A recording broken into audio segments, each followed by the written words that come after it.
felicitar a las autoridades de seguridad pública y asegurarles que cuando convenga al pueblo vamos a seguir colaborando con nuestros votos como siempre lo hemos hecho. Ojalá lo aprovechen porque hasta ahora no lo han hecho. Quiero decirles que todo lo que está aquí atrás significa que estamos utilizando lo que ustedes, la prensa, ha dicho, lo que el pueblo les ha dicho a ustedes y ha sido plasmado en esos periódicos todos los días durante un año, no solo nuestras palabras. Lo que estamos diciendo es una realidad.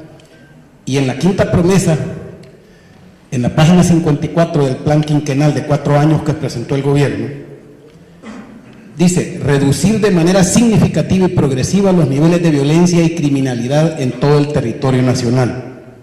Y al parecer han logrado una parte importante. Pero detrás de eso hay una historia oscura que muchos conocemos y otros no lo han profundizado. En esa historia, 30 pandilleros salieron del régimen de máxima seguridad de Zacatecoluca y fueron trasladados a prisiones de menor seguridad. De eso nos recordamos todos. Por cierto, aquí se mencionó que habían sido trasladados por el ingreso al país de 26 cohetes Low, que todavía no sabemos qué ha pasado con ellos. Ojalá las autoridades siquiera se recuerden de investigar qué pasó. Como parte del pacto entre pandillas y el gobierno, esto no se sabía absolutamente nada hasta que lo reveló por una investigación un medio digital. El 10 de marzo, el director de Centros Penales, Nelson Rauda, asegura que este traslado se dio por órdenes superiores y que era una información clasificada de la cual no podía hablar, y que el único vocero autorizado para hablar de ello era Munguía Payés, el ministro de Seguridad. El pacto, como se quiso hacer ver, no lo impuso la Iglesia. Fue un proceso cuidadosamente diseñado desde el despacho del ministro de Seguridad Pública, como él mismo lo dijo en días posteriores. Tanto Mijango como Munguía Payés afirmaron que el presidente Funes conoció desde el primer momento de los planes de diálogo con las pandillas, de los planes de negociación con las pandillas, y él lo aprobó, aunque ahora diga lo contrario. Munguía Payés explicó que este pacto fue develado por un medio, lo que era algo que nosotros no queríamos develar. Esas son palabras de Munguía Payés. De eso yo deduzco que si este medio no hubiera puesto el dedo en la llaga, ahorita nos estuvieran diciendo que el gobierno más fantástico en seguridad del mundo sería el del FMLN, pero como se salió, entonces se ha tenido que ir sacando la verdad a cucharadas y poco a poco con investigaciones de todos los medios. Munguía Payés dijo algo que es sumamente grave y que fue ocupado por este gobierno. Él dijo, en todas las declaraciones de él hay una parte que dice: quien controlara la guerra entre las pandillas iba a controlar el 75% de las muertes en el país. Esas son palabras de Munguía Payés. Cosas que aprovecharon, cosas que quisieron sacarle una raja político-partidario, y como se develó, las cosas cambiaron. Según Mijango y confirmado por Munguía Payés, había que incluir a la Iglesia, esto es muy importante, con una figura de prestigio y credibilidad, que al final nos dimos cuenta que fue Monseñor Fabio Colindres. Él llega cuando ya habíamos avanzado mucho, dice, y llega a llenar un vacío de credibilidad que no tenían, porque lo que se deduce es que no creían en ellos y necesitaban una figura que dijera y que se creyera en él, y utilizaron a Monseñor. No perseguimos a los miembros de pandillas porque sean de pandillas. Estas son palabras de Munguía Payés. O porque vistan diferente. ¿Cómo nos va a gustar perseguir a nuestros jóvenes involucrados en pandillas? Esto lo dijo Munguía Payés hablándole a los mareros, cuando hay una ley vigente que todos conocemos. Una declaración de paz en boca de un ministro, un desafío a la ley vigente. Munguía Payés, estas son palabras de él: la ley de proscripción de pandillas es un instrumento útil. No obstante, nos está generando un problema. Nos obliga a capturar a cualquier miembro de pandilla, aunque quiera reconvertirse y participar en planes de rehabilitación. La ley nos cierra las puertas. Yo quiero recordarles que esa ley de proscripción de pandilla fue enviada a la Asamblea Legislativa y casi a diario fue exigida por el presidente de la República, exigida por el ministro de Seguridad, exigida por el director de la policía, y al final se la dio. Ahora la están violando. Claramente el gobierno del FMLN está detrás de la tregua. Nada se puede hacer sin autorización. En esto faltaron a la verdad. Veamos lo que implica toda esta maraña de la tregua. Al final lo que pasa es que el FMLN está beneficiando a los victimarios. Hay tregua, hay menos homicidios. Como ya lo explicaron, hay menos homicidios entre ellos. Pero ¿en qué beneficia esto a los mareros? Hay más impunidad, hay beneficios para las maras, hay territorios en que deambulan constantemente, se cesaron los operativos, se guardó el ejército, ya no son perseguidos. Eso es lo que está beneficiando a las maras. Eso es lo que le está dando el FMLN a los victimarios. Pero siguen las extorsiones, siguen los robos, pagos de rentas que han aumentado. Quiero decirles que hay una empresa que tiene un call center de tanto que han aumentado las rentas en el país, y lo pueden investigar ustedes. Ahí siguen los homicidios de las personas honradas de este país, las desapariciones. Tenemos una lámina aquí que dice que el hallazgo de osamentas en el 2013 aumentó 81%, y siguen las desapariciones. ¿Pero qué le da a la víctima el FMLN? La tregua, más angustias, más inseguridad, más dolor. El 56% de la gente se siente insegura hasta dentro de su casa, cosa que ningún gobierno tiene derecho a hacer sentir al pueblo. Nadie tiene derecho a hacernos sentir inseguros en nuestra propia casa. Eso es lo peor que puede pasar en un país, y eso es lo que le está dando el frente a la gente honrada de este país. El riesgo oculto del acuerdo de la tregua con maras por la incapacidad del gobierno del FMLN. El gobierno del FMLN ha fracasado. Se han disparado las extorsiones, la renta, hay más robos, hurtos, desaparecidos, robo de vehículos. Yo reto a la prensa y a alguien del gobierno que me dé un dato real, público, de las extorsiones, de los robos, de robo de vehículos, de mercadería, de desaparecidos, de violaciones. ¿Alguien ha visto una estadística o cifras confiables en el último año? Yo le garantizo que no. A cambio, la población siente más desprotegida, no ve mayores beneficios, no los siente, no los palpa. Eso es un retroceso en la calidad de vida de todo el país, causado por la incapacidad del gobierno del FMLN. El resultado de esta gestión también lo dice el pueblo. 7 de cada 10 personas consideran que la situación de seguridad ha empeorado. La gente mantiene el temor de ser asesinado y vive en zozobra. Es un fracaso visible del gobierno del FMLN.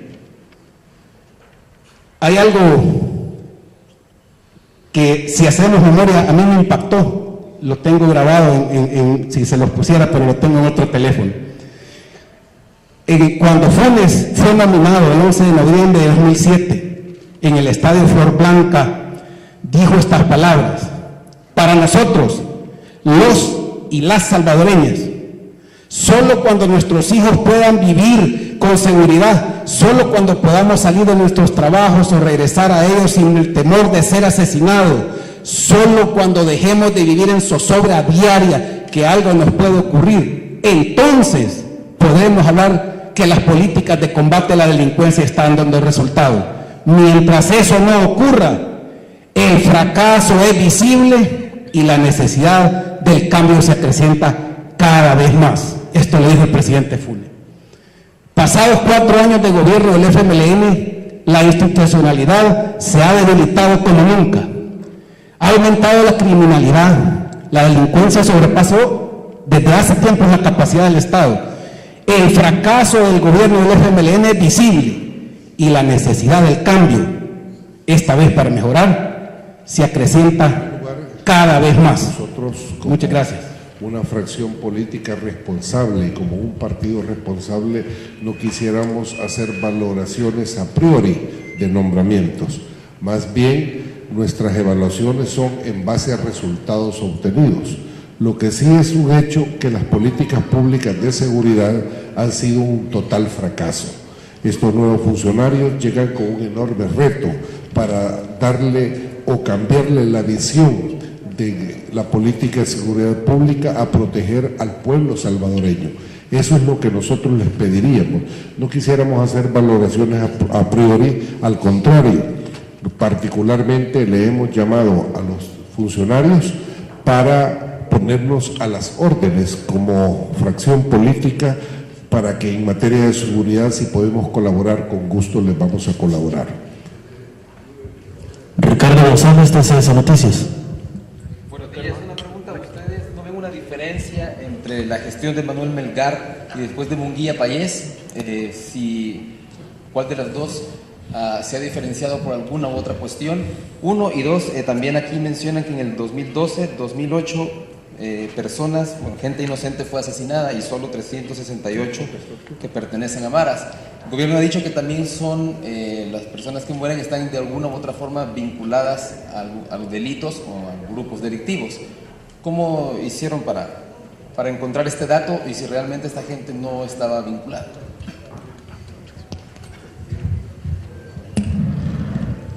Mire, el primer ministro de Seguridad y Justicia y el segundo son parte del gobierno del FMLN.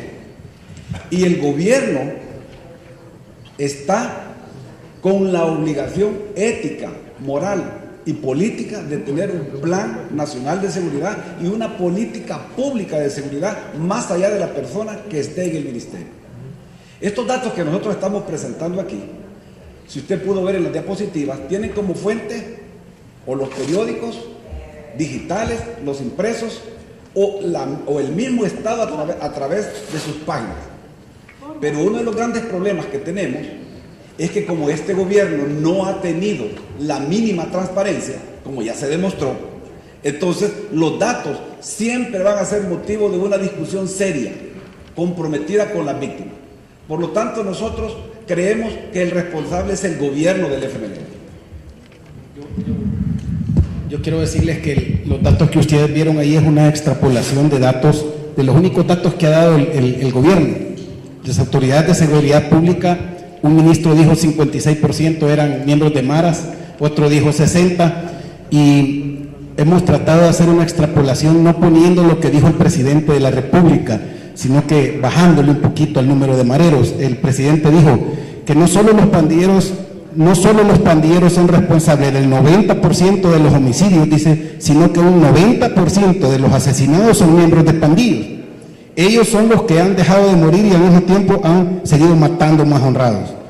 Entonces nosotros lo que hemos hecho es tomar la disminución que ha habido y extrapolar algunos datos que esta gente, que es lo único que ha dado el gobierno, decir que la mayoría son mareros y decir que han seguido, por tanto, muriendo los honrados. Quiero decirles que no existe ningún dato. En el país no existe ninguna forma fehaciente, porque ha sido también un fracaso del gobierno. No hay una forma de establecer quién muere y quién no muere, porque a la Fiscalía le han bajado 2 años consecutivos el presupuesto y el fiscal está complicado para hacer este tipo de gestiones. Así que esto es una extrapolación con datos que ha dado el presidente de la República. Independientemente de a quién tenga la culpa de lo que está sucediendo o no, el llamado a resolver este problema de seguridad es el gobierno. El llamado a trabajar por la seguridad del país es el gobierno de la República. Yo le hago un reto al ministro, al presidente, a la prensa, que me digan un plan de seguridad que haya sido presentado por este gobierno. Están basando el único logro que dicen que tienen en una decisión interna de las maras que es ajena a cualquier plan del gobierno. Ese es el logro. Entonces yo sí creo que la población puede pensar que es puede pensar que es lo global, que es culpa de de lo otro, pero yo le recuerdo que sea como sea, la responsabilidad de los homicidios, de los robos, de las violaciones, de los desaparecidos, de las extorsiones que aumentan, es el gobierno de la República a través de seguridad. Y el que manda en seguridad es el presidente de la República según la Constitución. El que manda en la Fuerza Armada según la Constitución es el presidente de la República. Así que la responsabilidad recae estrictamente en las autoridades de seguridad pública, que ni siquiera han podido sentar a los partidos políticos de una forma concreta y fehaciente, sino que para hacer un show cada cierto tiempo. Nosotros nos hemos puesto a la disposición, hemos dicho que vamos a colaborar y jamás se nos ha llamado para una cosa seria. ¿Le están mencionando? Quiero decirles algo muy importante y no hay que confundirnos. El tema de las maras es una realidad que tenemos que darle un abordaje, pero no el abordaje que le está dando el gobierno. No es posible que se diga públicamente, se acepte y se trabaje bajo el concepto que como no tienen de qué vivir los que extorsionan, los que roban y los que matan, tienen que seguirlo haciendo. La enorme cantidad de salvadoreños que salimos a ganarnos la vida todos los días, no delinquimos y por esa razón no dejamos de comer, porque se buscan otras alternativas de modo de vida. No es posible que un estafador no lo persigamos porque solo de eso vive, de estafa. Entonces, esa política equivocada definitivamente es en la cual nosotros estamos en contra, porque se toma única y exclusivamente la visión de negociar y hacer tratos con los delincuentes. Los alcaldes están trabajando de una forma mucho más integral, porque no es solo el caso del alcalde de Ilopango, sino que el mismo alcalde de San Salvador ha hecho programas exitosos en comunidades conflictivas y ha mejorado enormemente el índice delincuencial en la zona, haciendo abordajes integrales, haciendo abordajes en comunidades de una forma integral. Esos son las acciones que realmente debemos de replicar. El alcalde, en este caso Ruano, está haciendo el día de ayer lo vi en una entrevista a la par del pastor Rivas, y ellos decían que el tema del abordaje de la delincuencia en sus municipios no era a partir de la famosa tregua, sino que venía desde mucho tiempo atrás, y qué bueno que se les dé trabajo a toda la población salvadoreña, pero no podemos permitir legalizar la delincuencia en el país. Ese es de hacer los proyectos que él quiere de participar. Nosotros no tenemos preso a nadie, primero. Segundo, me encanta el proyecto que tiene el alcalde de Ilopango. Tiene panaderías, tiene algunos otros proyectos y ya están vendiendo pan. Yo quiero decirles una cosa: los mareros en este país tienen derechos mientras no hayan cometido un delito y estén perseguidos por la justicia. Si no se les prueba que pertenecen a maras, si no se les prueba que tienen un delito y están en un municipio, el alcalde también se debe a ello. No puede un alcalde negarle a un cipote que llega con un tatuaje, si no está probado que es marero y no aplican la ley, no puede negarle como salvadoreño la participación. En eso estoy claro. El gobierno es el que debe cumplir la ley, ir a capturarlo. El gobierno es el que le debe probar y sacarlo. El gobierno lo debe de capturar y sacar a los pícaros de la calle, como hemos dicho, no negociar con ellos. Pero el alcalde, cuando está llevando a cabo un proyecto de su municipio, debe de tomar en cuenta, y lo admiro, a los que estén ahí en ese municipio. No es cuestión del alcalde ni probar pertenencia, ni probar delitos, ni decir que alguien no merece. Es el gobierno de la República el que está fracasando en la persecución, el que está negociando detrás de nosotros. Los alcaldes se están involucrando por promesas que el mismo gobierno hizo. Y si el gobierno critica, o si alguien critica, señores del gobierno, les exigimos que capturen a los que están con orden de captura en Ilopango, en Soyapango, en Santana, en Chalatenango, en todo el país.